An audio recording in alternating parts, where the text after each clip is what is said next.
రాష్ట్రంలోని పేకాట క్లబ్బుల నుండి వారం వారం కమిషన్ తీసుకుంటున్నాడు నారా చంద్రబాబు నాయుడు గారి కుమారుడు నారా లోకేష్ అని ట్విట్టర్ లో ఒక పోస్ట్ పెట్టాడు ఈ పెద్ద మనిషి.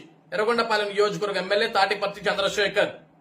అయా ఎమ్మెల్యే గారు, మీరు పోస్ట్ పెట్టినట్లుగా రాష్ట్రంలోని పేకాట క్లబ్బుల నుండి వారం వారం నారా లోకేష్ గారు కమిషన్లు తీసుకోవడం నిజమైతే, నీది ఎర్రగొండపాలెం నియోజకవర్గమే కదా, ఆ నియోజకవర్గానికి నువ్వు ఎమ్మెల్యేనే కదా, మరి నీ నియోజకవర్గంలో ఎన్ని పేకాట క్లబ్బులు ఉన్నాయి, ఆ పేకాట క్లబ్బుల నుంచి వారం వారం లోకేష్ గారికి ఎంత కమిషన్ వెళ్తుందో నువ్వు చెప్పగలవా? అసలు నీ నియోజకవర్గంలో పేకాట క్లబ్బులు ఉంటే ఒక నియోజకవర్గ ఎమ్మెల్యేగా నువ్వేం బీగుతున్నావు? అక్కడ పేకాట క్లబ్బులు నడుస్తుంటే ఒక శాసనసభ్యుడిగా నువ్వు వాటిని అరికట్టాలి కదా, వాటిని అడ్డుకోవాలి కదా. అక్కడ పేకాట నిర్వహణ ఎవరైతే చేస్తున్నారో వాళ్ళ మీద కేసులు పెట్టి వాళ్ళని అరెస్ట్ చేయించాలి కదా.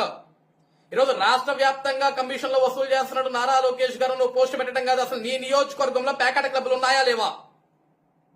వీటి గురించి నువ్వు చెప్తావా? ఈరోజు పనికిమాల పోస్టులు పెట్టడం కాదు ఎమ్మెల్యే గారు, నిజాలను చూపించు.